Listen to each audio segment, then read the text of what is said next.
This episode is sponsored by BetterHelp. If you're dealing with anxiety, sadness, or anger, you're not alone. But there's a therapy service that can help. BetterHelp is an online therapeutic resource that offers licensed professional counselors. You don't have to leave your house and sit in a waiting room to get the help you need. Just go to betterhelp.com/CinemaSins, answer a few questions about how you're feeling, and they'll match you to a therapist who's right for you. Click the link in the description to get started.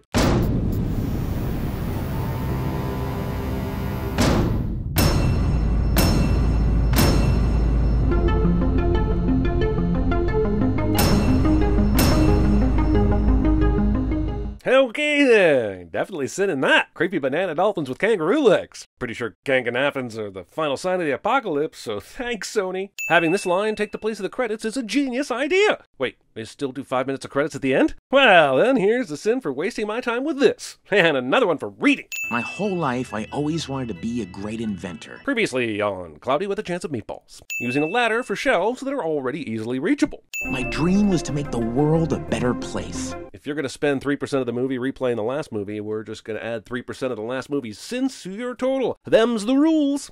When the weather evolved into a disaster of epic proportions. Jesus fucking a-hole Christ. We have seen all this already. Why the did we come to the sequel if we didn't remember anything about the original? You want to eat my ass? Because I think you deserve to. By destroying my greatest invention, I made something even better.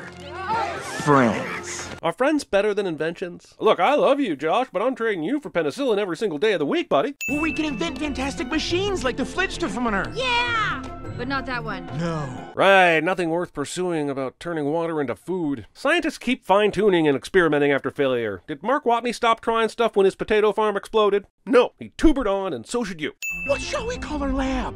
Oh, how about Sparkswood? This movie went from previous film footage to new but mundane footage very quickly. It's cute that they animated the poop smear and all, but didn't everyone else sign this too? Or is the movie saying they each drew their own characters? Because there was no way Manny drew this shaded masterpiece of himself in that short amount of time. Landing a helicopter on an uneven surface in the middle of a large crowd. There's a reason it's called a chopper, you know? Mustache. Mustache? I'd have forgiven you if you'd mistakenly called it a goatee, or a Van Dyke, or even a Balbo. That, my ignorant simian friend, is a pointed circle beard, and don't you forget it. Including your Swallow Falls. It will never not be hilarious that they named this place Swallow Falls when they didn't have to. Drawing an orange vest with only a blue crayon. The locals have been evacuated. Splendid. Just to be sure I'm following the technology here, Hologram Chester is talking to real Chester via a remote 2D holographic video screen, even though the hologram is already a remote program that could be communicating online anywhere and not a physical object. But no, let's have a remote video conference where people can both see and hear this sensitive information. This is all the insanity on every level. And of course the machine comes back to life, because how are sequels supposed to sequel if they don't include every single part of the original, even if it undermines the final entire act of the previous movie? The machine is basically the Blofeld of sentient food processors at this point,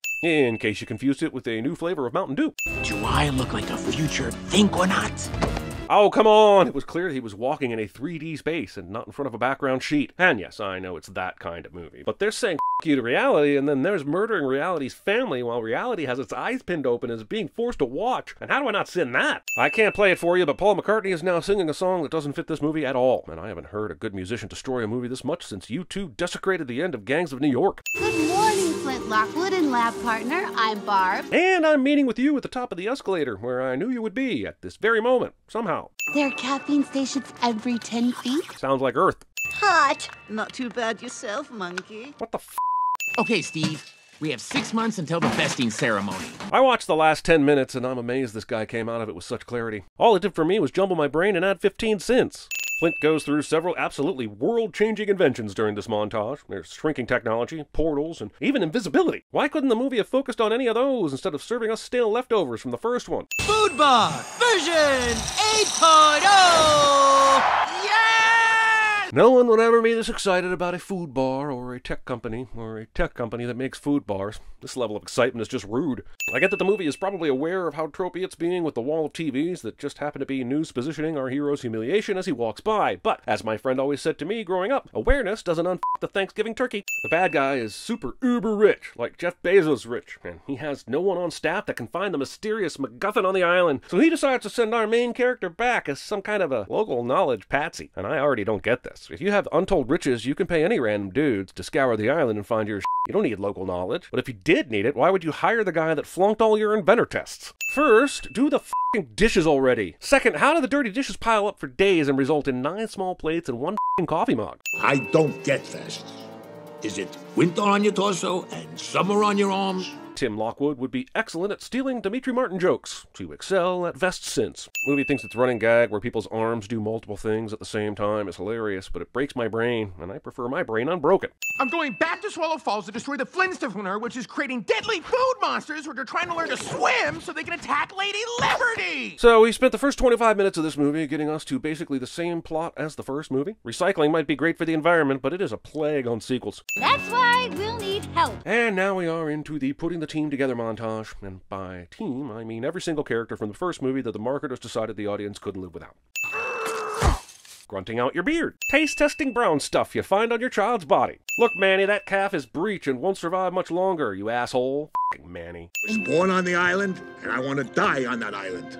Just like your mom. They should put that on a greeting card. When and why did you draw this artist's rendering of a cheeseburger monster? I was gonna say nuts, but now I'm afraid to! Thing I said to my college girlfriend when she asked what part of my body was most important to me somehow makes it into the script. Oh no, Swallow Falls has turned into Pandora. I'm gonna cut the cheese.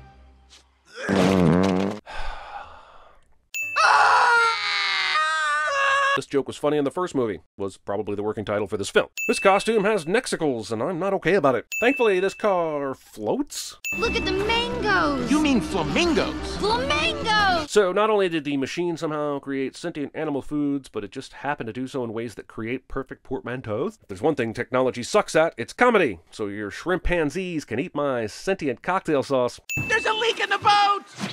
Movie accidentally goes full VeggieTales, and you never go full VeggieTales. They survive all of this bullshit.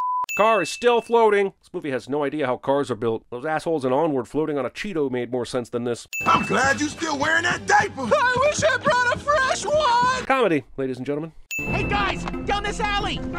But Flint is seeing this in the 3-dimensional real world, right? How many have ever made this mistake? I used to drive by an adult bookstore billboard with a beautiful woman on it every day. That doesn't mean I tried to f*** it. Much. This is Barb, my number 2. Naming your number 2s. The science of smiling and having pretty hair while you point at a map. That's, meteorologist. The strawberry shits out the USB thing, the boy touches it, then the monkey licks it off. And how did the animators do this sequence without puking the brains out? This is grosser than the porn my Uncle Terry showed me. Hell, this is grosser than my Uncle Terry. Banana stretch!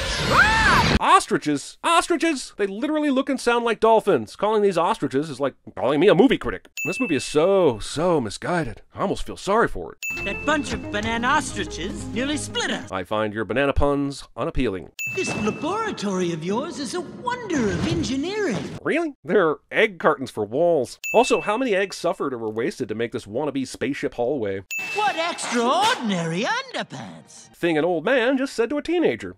I invented them when I was 6. I invented mine when I was 3. Guys, you're supposed to measure what's in the underwear to see who's more important. They're bungee jumping via their underpants, because the underpants are wedgie-proof, which is great. I'm glad they aren't getting wedgies as they bob up and down here, but their balls are still getting squished and squeezed in unfathomable ways. One might even argue that by making the underpants wedgie-proof, they took away the wedgie escape valve for the testicles, which then got squashed like delicious seedless grapes.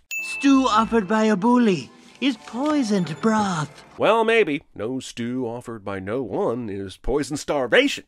I'm not sure what that means, but it was menacing in my head. I never wanted to eat an onion more in my life. Look at the size of its mouth. I mean, the size of it. I'm saying I would have a veggie orgy with these wild scallions. I would. I'd let these do all the dirty too. I am turned on. Can't explain it. I won't defend it. I just know what I know, and these things are meant to be with me. So how do you make a gorilla stew? You keep it waiting for 2 hours. Movie has time for this. A bully turned friend will befriend to the end. Tell that to Tad Cunningham, who bullied me, then became my friend when his family started attending my church, only for him to pull my pants down in front of everyone during youth group. When you need to stretch to 90 minutes by including a B-story of Briny Tim teaching Glary the cucumbers to fish for their own sardines, your plot eyes may have officially been bigger than your feature-length stomach. Also, what animals are these pickle dicks even supposed to be? Everything else on the island is zoomorphic, so what's with the sudden human qualities? Oh, I get get it now. These pickles are basically minions.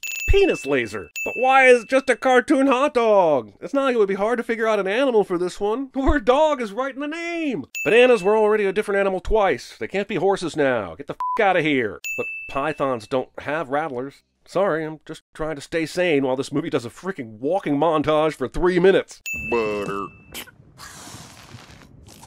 Parquet. Really? A butter parquet joke? That was like 1993. There's never been a more obvious for the parents in the audience joke in the history of kids' movies. We should be studying the food animals, not killing them. I see the Oliver Platt role from Lake Placid in this movie will be played by this girl. That was bad wording, but the joke is solid, so it stays.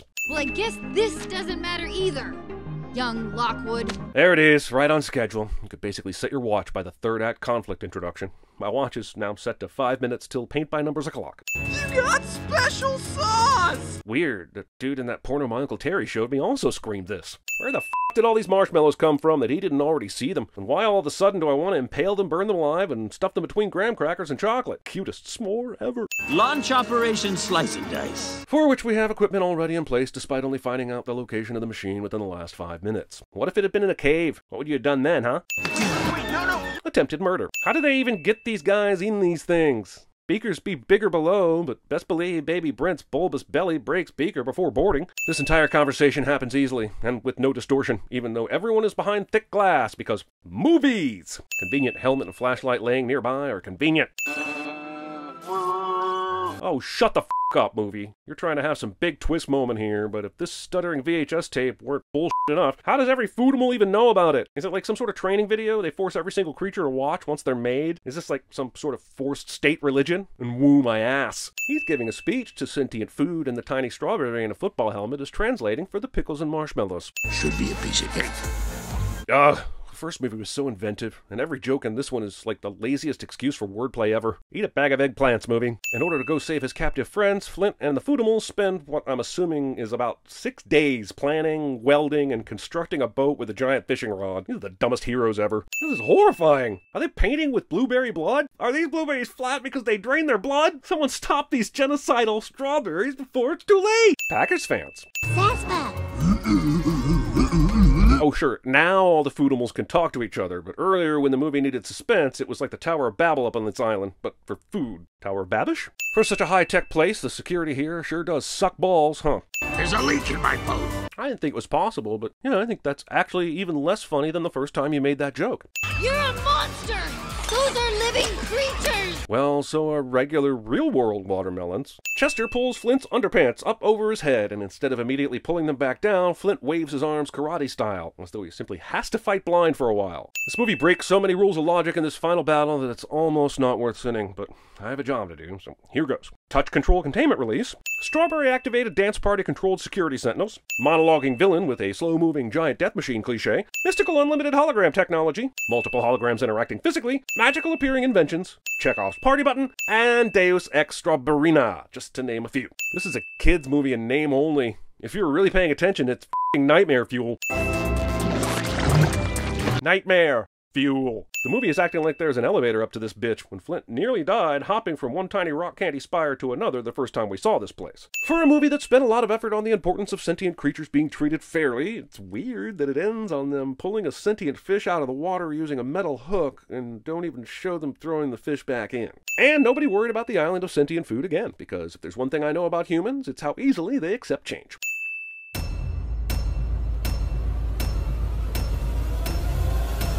The meat sweats. Thanks again to BetterHelp for sponsoring this episode. Many people experience unhappiness, stress, anxiety, family conflicts, and more issues that affect their mental health. If you're experiencing any of these, you're not alone. And there's an online therapy service that can help. BetterHelp is convenient, user-friendly, and a great way to get therapy from the comfort of your own home. Right from the jump, they'll assess your needs and match you with your own licensed professional therapist. Everything is there in your own personalized counseling room. The ability to schedule your appointments, message your therapist, and exchange useful information between appointments. So, if you're looking for some professional therapy that could help you on your journey to health and happiness, go to betterhelp.com/CinemaSins for a unique offer today.